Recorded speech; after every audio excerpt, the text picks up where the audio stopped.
وعن ابن مسعود رضي الله عنه قال قال رسول الله صلى الله عليه وسلم إذا كنتم ثلاثة فلا يتناجى اثنان دون الآخر حتى تختلطوا بالناس من أجل أن ذلك يحزنه. متفق عليه واللفظ لمسلم.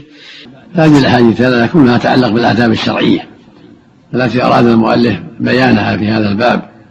الأول فيما يتعلق بالاختلاط والمناجاة، بين صلى الله عليه وسلم أنه لا يجوز للثلاثة إذا كانوا في مجلس أن يتناجى اثنان دون الثالث.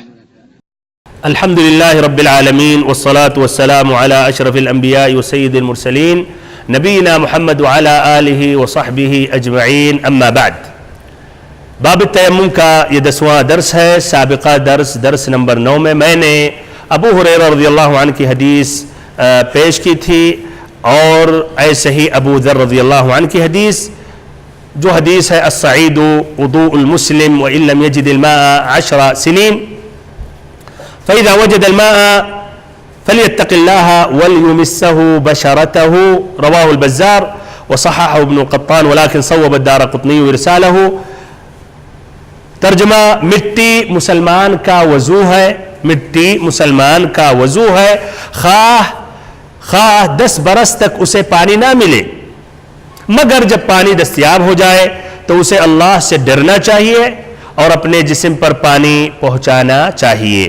یہ حدیث کا ترجمہ ابو ذر رضی اللہ عنہ کا ترجمہ، حدیث کی تخریج ابو ہریرہ رضی اللہ عنہ کی حدیث میں نے اس کے متعلق ذکر کیا، اور پھر ابو ذر رضی اللہ عنہ کی حدیث کی تخریج میں بات یہاں تک پہنچی کہ اس اسناد میں عمرو ابن بجدان ہے، جس کا خلاصہ یہ ہے کہ یہ مجہول الحال ہے، یعنی ان کا حال معلوم نہیں ہے، ثقہ ہے یا ضعیف ہے. تو جب راوی مجہول الحال رہے گا تو حدیث کو کہا جائے گا حدیث ضعیف ہے. احتیاطاً نبی صلی اللہ علیہ وسلم کی شریعت میں احتیاط برتتے ہوئے، تاکہ ایسا نہ ہو راوی ضعیف ہو اور پھر اس کی حدیث ہم مان لیں اور پھر جو آپ نے نہیں کہا یا نہیں کیا اس کو داخل کیا جائے.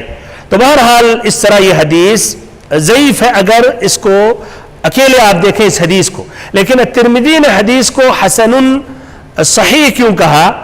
اس لیے کہا، اس کا جواب کہ حدیث یہ اکیلے ضعیف ہے اور وہ بھی حدیث مرسل ہے، لیکن ایک حدیث ضعیف اور دوسری حدیث ضعیف دونوں ایک ساتھ آ جائیں گی تو کیا نتیجہ ہوگا؟ حسن لغیرہ، حسن لغیرہ، حسن لغیرہ تک یہ حدیث پہنچ جائے گی. تو حدیث الگ ضعیف ہے، دوسری حدیث ضعیف ہے، لیکن ضعیف جدا نہیں، اتنا بڑا مسئلہ نہیں ہے. یعنی عمرو بن بجدان ایسے جیسے کذاب یا ضعیف جدا یا دجال یا اور سب القاب متروک نہیں ہے. کچھ ائمہ نے ذکر کیا جس سے ایک وزن بڑھ جاتا ہے، لیکن اور ائمہ جس سے امام احمد ہیں ان کا قول مقدم ہے کہ غیر معروف ہے. تو بہرحال تو المہم حدیث ضعیف جدا نہیں ہے.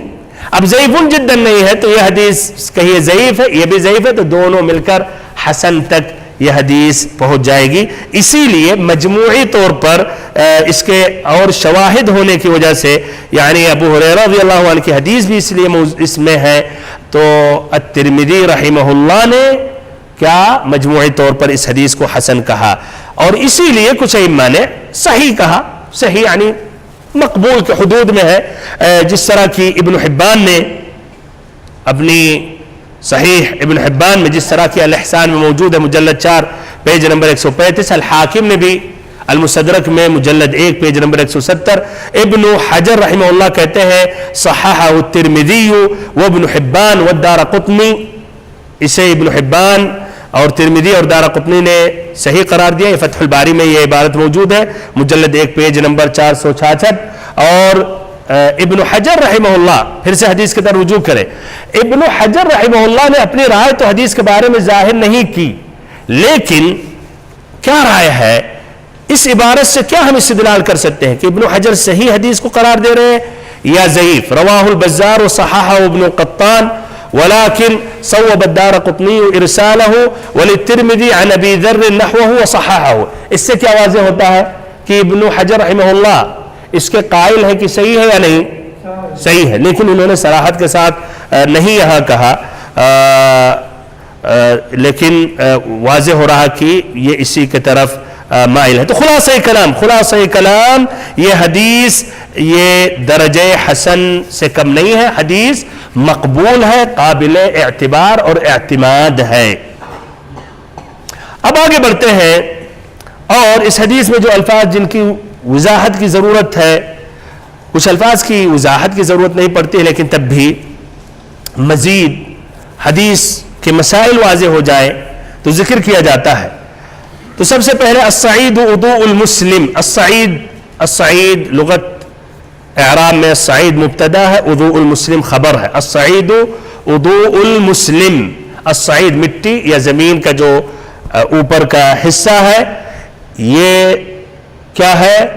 وضوء المسلم، مسلمان کا وضو ہے. جس طرح کی پانی سے وضو کرتا ہے، تو پانی اگر نہیں موجود ہے یا استعمال کرنے میں ضرر اور نقصان ہے تو اس کے لیے یہ مٹی بھی کیا ہے؟ وضو ہے، وضو کی طرح، پانی کی طرح ہے. ابو داؤد کی عبارت کیا ہے؟ میں نے ذکر کیا تھا، ہاں ابو داؤد جو ابو ذر رضی اللہ عنہ کی حدیث جو روایت کرتے ہیں اس میں ان کی عبارت کیا ہے؟ الصعید الطیب. الصعید الطیب یعنی پاکیزہ مٹی، پاکیزہ مٹی جو بذات ہی پاک ہو اور دوسرا بھی اس سے پاکی حاصل کر سکتا ہے. الصعید کا یہ تیسری مرتبہ ذکر کیا جا رہا، مٹی مراد ہے یا زمین کا ظاہری حصہ. بہرحال اب اس سے واضح ہوا کہ تیمم کرنے سے حدث ہٹ جاتا ہے یا نہیں، اس لیے وضوء المسلم کہا گیا. چلیے لیکن آئے گا فقہ الحدیث میں کہ اس میں کلام ہے، لیکن اب تک اس سے سمجھنے میں آسانی ہو. وضوء المسلم جب کہا گیا ہے تو یہ جس طرح کی پانی سے وضو کرنے سے بندے کا حدث ہٹ جاتا ہے اور مکمل پاک ہو جاتا، قرآن پڑھ سکتا، طواف کر سکتا، نمازیں پڑھ سکتا، وضو جب تک باقی ہے تو وہ کئی وقت کی نمازیں پڑھ سکتا ہے، قرآن پڑھ سکتا، طواف کر سکتا الی آخرہ ہی. تو یہ تیمم سے بھی ولو الى 10 سنین الصعید وضوء المسلم وان لم يجد الماء 10 سنین. یہ ادھر مراد ہے، یہ 10 برس یعنی اس سے مراد مبالغہ ہے، یعنی چاہے 10 سال تک کیوں نہ ہو، اور 10 سال سے اگر زیادہ ہو جائے، مان لیں ایسے جگہ لوگ رہ رہے، پانی کی قلت ہے، پانی میسر نہیں، حالات ایسے آگے، اللہ بچائے ایسے حالات سے بھائیو، ایسے مصائب ایسے فتن سے، لیکن آ گیا تو کیا 10 سال آخری ہے یا 11 سال 20 سال بھی ہو سکتا ہے، 20 سال بھی ہو سکتا ہے. فَإِذَا وَجَدَ الْمَاءَ فَلْيَتَّقِ اللَّهَ. جب پانی مل جائے، پانی مل جائے، پانی آ جائے، پانی میسر ہو جائے، فَلْيَتَّقِ اللَّهَ. فَلْيَتَّقِ اللَّهَ سے مراد اللہ سے ڈرے، فَلْيَتَّقِ اللَّهَ. اچھا تو ادھر مراد کیا ہے؟ ادھر کیوں یہ نبی صلی اللہ علیہ وسلم نے ذکر کیا جب پانی ہو جائے تو اللہ سے ڈرے؟ اللہ تعالیٰ سے تو برابر ڈرنا چاہیے، ادھر مناسبت کیا ہے، وجہ کیا ہے کہ جب پانی میسر ہو جائے تو اللہ سے ڈرے؟ مراد کیا ہے؟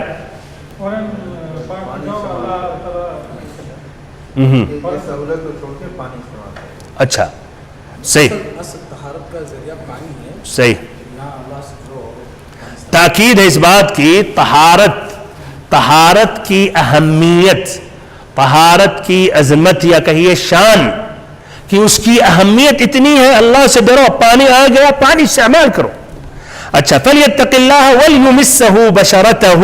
وَلْيُمِسَّهُ یہ یا پہ ضمہ ہے، یہ مضارع ہے، اس کا ماضی امسا ہے، یعنی پانی پہنچانا، یعنی پانی جب مل جائے اور آپ کے پاس اتنا پانی ہے جو کافی ہے ضرورت کے بعد. سب سے پہلے سب سے زیادہ ضرورت بندے کو پانی کا کیا ہوتا ہے بھائیو؟ پینے کا، کھانے کا. تو یہ کھانے پینے کے بعد اگر آپ کے پاس فاضل پانی ہے، زیادہ پانی ہے اور آپ استعمال کرنے کی استطاعت رکھ رہے ہیں، کوئی ایسی بیماری نہیں ہے، تو آپ پھر اس کو پانی کو استعمال کریں اور اپنے جسم تک پہنچائیں. بشرتہ، بشرہ کا معنی ہے جسم کا، یہ بشرہ یہ چمڑی یعنی جسم کے کھال کو کہا جاتا. بہرحال اب اس طرح حدیث سے جو مستنبط فائدے، پہلا فائدہ یہ سوال کر کے یہ مسئلہ واضح کروں گا، اور الحمدللہ ابھی جو کلمات کی وضاحت کر رہا تھا ادھر یہ بات واضح ہو گئی، لیکن اب اس لیے یہ علمی مسئلہ ہے، اس میں اختلاف ہے، وہ ذکر کر کے دلیل راجح کیا ہے اچھی طرح اس لیے مسئلہ ہم سمجھ جائیں، اور جو قول صحیح ہے اس قول پر اطمینان ہو جائے، اور دوسرا قول بھی ہم سمجھ جائیں کہ مرجوح ہے۔ سوال یہ ہے پھر سے ایک مرتبہ، آدمی کے پاس پانی میسر نہیں ہے، پانی موجود نہیں ہے، یا پانی استعمال کرنے میں نقصان ہے، اب وہ تیمم کر رہا ہے۔ اب سوال یہ، تیمم جب استعمال کر رہا ہے تو کیا یہ اس سے مکمل طور پر حدث اس کا ہٹ جاتا ہے؟ اور جس طرح کی پانی سے وضو کرنے سے مکمل طور پر اس کی طہارت حاصل ہو جاتی ہے، حدث ختم ہو جاتا ہے، تو ویسے ہی تیمم کرنے سے بھی ہے؟ یا کہا جائے گا نہیں حضرت یہ تو ضرورت کے تحت، پانی نہیں ہے تو یہ تیمم ضرورت کے تحت ہے۔ کس طرح ضرورت کے تحت؟ پانی نہیں ملا تو آپ نے تیمم کیا، تو یہ تیمم آپ نے کر لیا نماز پڑھنے کے لیے، تو آپ یہ ضرورت کے تحت نماز پڑھ رہے ہیں، آپ نماز آپ نے پڑھ لیا، سلام پھر لیا، دوبارہ آپ پر وہ حدث لاحق ہو گیا، یا جنابت میں تھے جنابت لاحق ہو گئی، کہہ رہا ہے تو مکمل طہارت ہے یا یہ ضرورت کے تحت؟ تو یہ مکمل طہارت ہے یا ضرورت کے تحت؟ پھر سے جنہوں نے کہا مکمل طہارت ہے، جنہوں نے کہا مکمل طہارت ہے، تو مراد یہ ہے کہ جب پانی میسر نہیں ہے، پانی نہیں آ رہا ہے، یار پانی سے آپ الگ تھلگ دنیا میں پانی نہیں، اس کی بات نہیں ہو رہی ہے، تو آپ نے تیمم کر لیا تو کیا مکمل طہارت ہوگی؟ بمعنی اب نماز پڑھ سکتے یا نہیں؟ پڑھ سکتے۔ اچھا ابھی بھی وہ تیمم باقی ہے، قرآن پڑھ سکتے یا نہیں؟ پڑھ سکتے۔ پھر دوسرے نماز کا ٹائم آ گیا، پڑھ سکتے یا نہیں؟ پڑھ سکتے۔ مان لیں مکہ میں اور پانی کا وہ نہیں ہے، طواف کر سکتے یا نہیں؟ کر سکتے ہیں۔ یہ مکمل ہے، یہ مکمل۔ جنہوں نے کہا ضرورت ہے، اس قول کے مطابق اب کیا ہوگا کہ آپ نے تیمم کر لیا، نماز پڑھ لیے، نماز کے لیے ختم ہو گئی بات، خلاص، دوبارہ آپ پھر سے حدث لاحق ہو گیا، طواف کرنا ہے، ہاں تو پھر سے آپ کو تیمم کرنا ہوگا، اس لیے وہ ضرورت کے تحت، یعنی ضرورت کے تحت آپ کو یہ اجازت دی رہی ہے۔ طواف کر لیا، پھر سے ختم ہو گیا وہ، خلاص، پھر آپ قرآن پڑھنا چاہے پھر سے تیمم کریں، ضرورت کے تحت۔ یہ ان کا یہ قول ہے، اور ان کے قول سے مترتب ہوتا ہے۔ تو بہرحال بھائیو، تو یہ مکمل طہارت ہے یا ضرورت کے تحت؟ یہ مکمل طہارت ہے۔ اس مسئلے میں دو قول ہیں۔ پہلا قول، یہ دو قول ہے، جنہوں نے کہا مکمل نہیں بات، انہوں نے وہ بھی ایک قول ہے۔ تو پہلا قول ہے کہ تیمم یہ مکمل طہارت ہے اور مکمل طور پر حدث ہٹ جاتا ہے، حدث ختم ہو جاتا ہے۔ آدمی جس طرح کی پانی سے وضو کرتا ہے مکمل، وہ حدث ہٹ جاتا ہے، کئی نمازیں پڑھ سکتا ہے، قرآن پڑھ سکتا ہے، طواف کر سکتا ہے۔ تو ایسے ہی ادھر بھی ایسے ہی ہے۔ اور یہ صرف یہ ضرورت کے تحت، یہ نہیں ہے کہ مباح ہے، وقتی طور پر نہیں ہے۔ اب دلیل کیا ہے اس کی؟ دلیل کیا ہے؟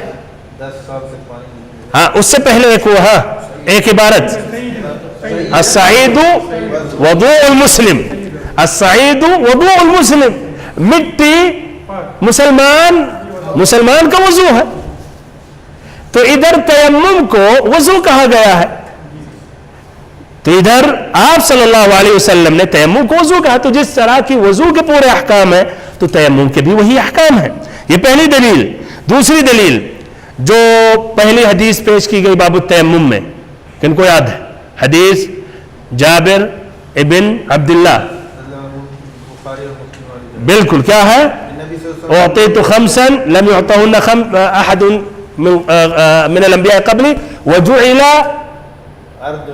مسجدا وطہورا، ہاں وجعل الارض مسجدا وطہورا، وجعلت لی الارض مسجدا وطہورا، زمین، پوری زمین ہمارے لیے کیا بنائی گئی ہے؟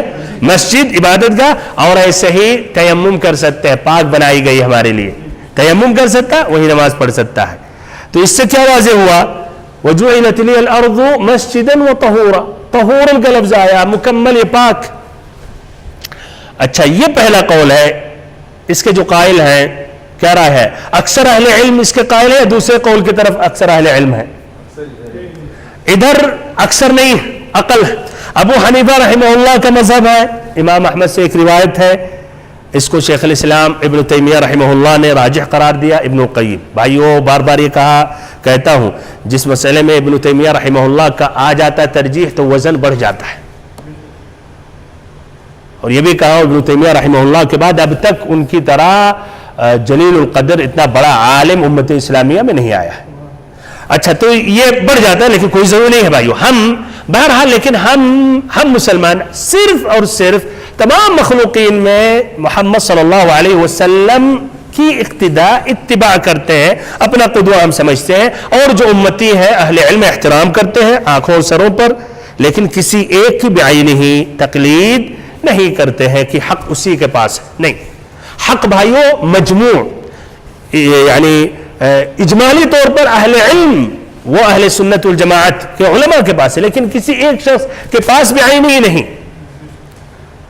تو اہل علم کے بغیر ہم نہیں جی سکتے. اہل علم کے بغیر بھائیو سہارا لیے ہوئے ہم دین نہیں سمجھ سکتے.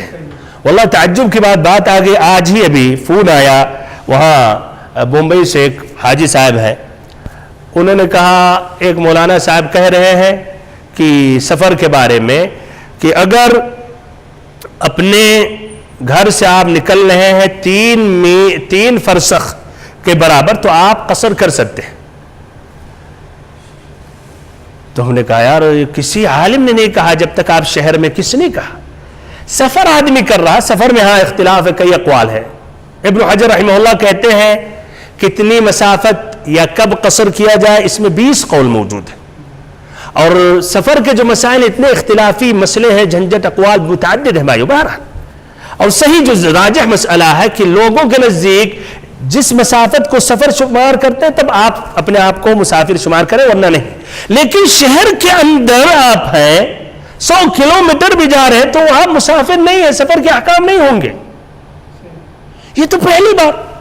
بہرحال پھر کہا کہ تھوڑی دیر بعد فون کرتا ہوں. گئے مولانا کے پاس، دیے فون. مولانا صاحب کہہ رہے ہیں میں فلاں جامعہ میں پڑھا ہوں، مجھے فلاں اساتذہ نے پڑھایا ہے، اور وہ حدیث ہے مسلم کی انس رضی اللہ عنہ سے کہ کان رسول اللہ صلی اللہ علیہ وسلم اذا خرج مسافت او مسیرت 3 امیال او 3 فراسخ صلی رکعتین، رواہ مسلم. کہ نبی صلی اللہ علیہ وسلم جب نکلتے تھے اور ادھر مراد جس طرح کہ ابن حجر رحمہ اللہ کہتے ہیں یعنی شہر کے باہر نکلتے تھے سفر میں 3 میل یا 3 فرسخ، 3 میل تقریباً 6 کلومیٹر ہو جائے گا، اور 3 فرسخ، ایک فرسخ میں 3 میل ہوتا تو 9 میل ہو گیا، یعنی 15 تقریباً 16-17 کلومیٹر. تو ہم نے کہا حدیث آنکھوں سروں پہ اپنی جگہ ہے، لیکن آپ یہ ہمیں بتائیے کس عالم نے کہا اگر شہر کے اندر ہے تب فلاں کتاب میں فلاں؟ یار کتاب لائے، آپ کی مفہوم آپ کی غلطی، اصرار کرنا اس غلطی پر. 100 کلومیٹر کہا 100 کلومیٹر تک شہر ہو جائے، ہم نے کہا بالکل 100 کلومیٹر بھی ہو تو آپ شہر کے اندر سفر کے احکام نہیں لاگو ہوں گے.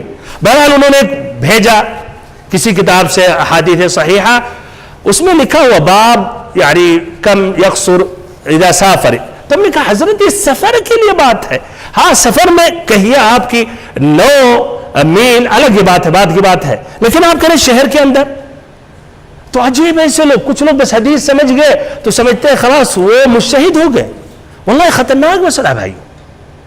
حدیث اپنی جگہ صحیح ہے لیکن یہ آپ کا مفہوم ہی غلط ہے. خارجہ سے کہہ رہے نہیں، مراد ہے گھر سے نکلنا، گھر سے نکلنا. اب ہر کوئی اس طرح مجتہد ہو گیا، ہر کوئی بہت بڑا، تو یہ خطرناک یہ مسئلہ بغیر اہل علم کے سہارا لیے ہوئے بھائیوں ہم کچھ بھی نہیں ہیں. لیکن بعینہ حق صرف نبی اکرم صلی اللہ علیہ وسلم کی ذات مبارکہ میں ہے.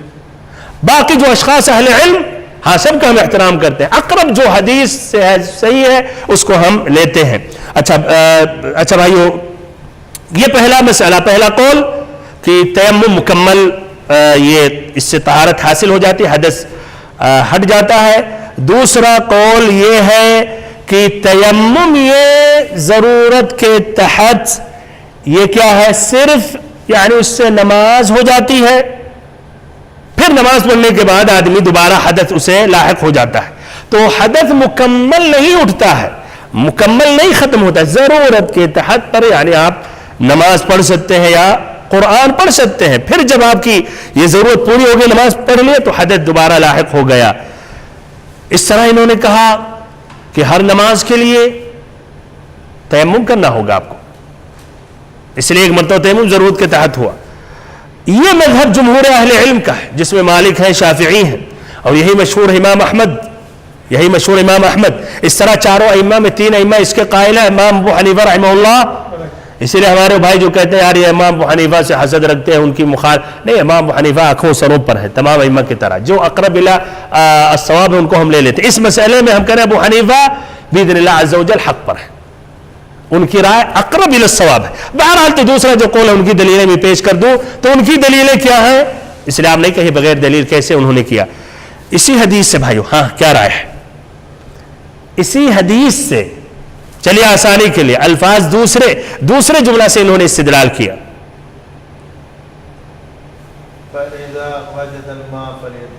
کیسے؟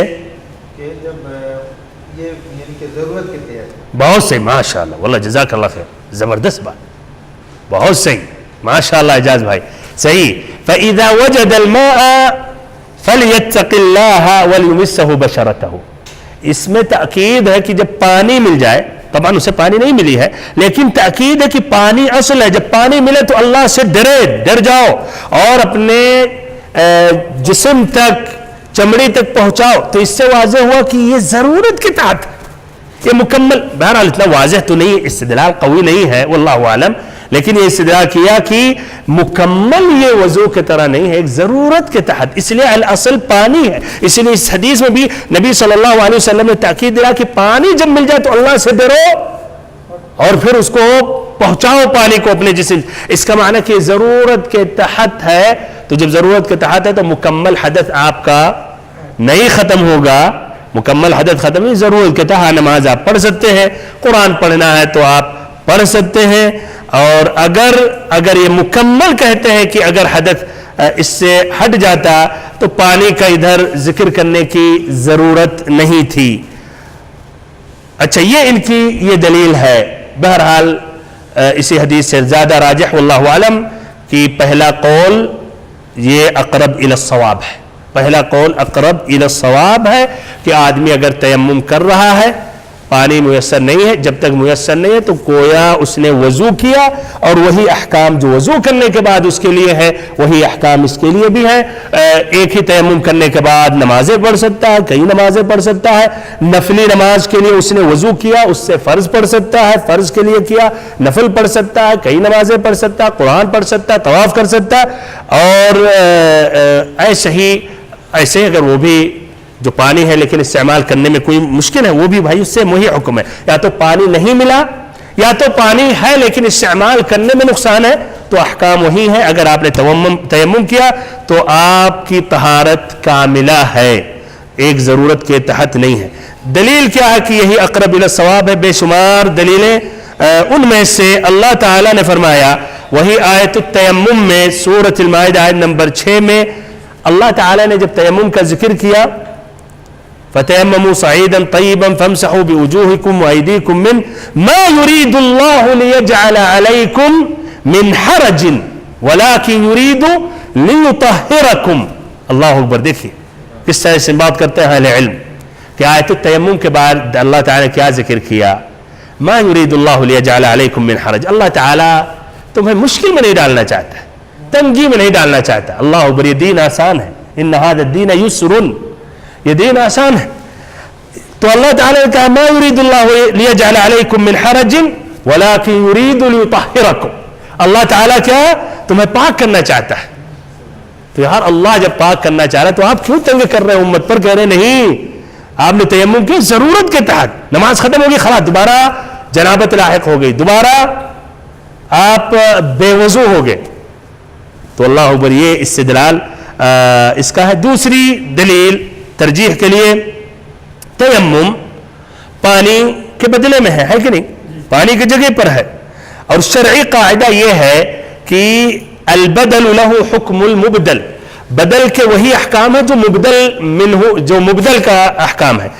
تو الاصل پانی ہے, پانی کی جگہ پر تیمم ہے مٹی، تو یہ پانی کی جگہ پر جب تیمم ہے مٹی ہے تو حقیقت میں جو اصل جو پانی اس کے احکام پورے اس کو حاصل ہے، جب تک کہ کہیں آپ ختم ہو گئی ضرورت اصل آ گیا آپ پانی کی طرف آئے، جب تک پورے احکام ہے. یہ بھی قاعدہ ہے البدل لہ حکم المبدل. پھر ایسے ہی اس کو بھی طہورن کا ذکر آیا ہے، وجعلت لی الارض مسجدا وطہورن کا بھی ذکر آیا. تو اس طرح راجح یہی قول ہے کہ تیمم آپ کے لیے مکمل یہ طہارت ہے اور حدث آپ کا مکمل ختم ہو جاتا ہے. یہی راجح، اس میں اور بھی اقوال میں وقت بچاتے ہوئے چھوڑ رہا ہوں، اور دوسرا جو مسئلہ وہ پیش کر دیتا ہوں تاکہ وقت کے ساتھ ساتھ یہ حدیث مکمل ہو جائے. دوسرا مسئلہ یہ ہے کہ جس نے جنابت کے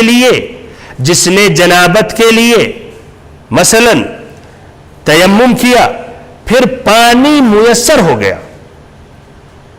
تو کیا کہا جائے گا کہ اس نے تیمم سے پاکی حاصل کر لی تو خلاص طہارت باقی ہے، یا کہا جائے گا کہ پانی استعمال کرے اور غسل کرے؟ پانی استعمال کرے. دلیل فَإِذَا وَجَدَ الْمَاءَ فَلْيَتَّقِ اللَّهَ وَلْيُمِسَّهُ بَشَرَتَهُ. یہ اکثر اہل علم کا یہی قول ہے. بہرحال بہت سے مسائل میں اختلاف سے خالی نہیں ہے، لیکن ہر جگہ اختلاف نہیں ذکر کرنا، جہاں اختلاف قوی ہوتے ہیں وہی بیان کرتا ہوں. تو المہم جس نے مثلا جنابت کے لیے اس نے کیا اور پانی پھر اس کے بعد مل گیا تو اسے پھر لازم ہے کہ غسل کرے.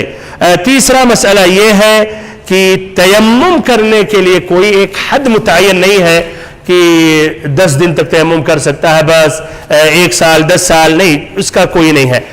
بلکہ تیمم کا سبب کیا ہے؟ پانی نہیں ملنا یا پانی استعمال کرنے میں نقصان ہو، تو یہ سبب جب تک باقی ہے تو حکم بھی باقی ہے. اس طرح اس حدیث کے متعلق بات مکمل ہو گئی. جزاکم اللہ خیرا لحسن استماعکم وبارک اللہ فیکم وصلی اللہم وسلم وبارک وانعم علی عبدک ورسولک محمد.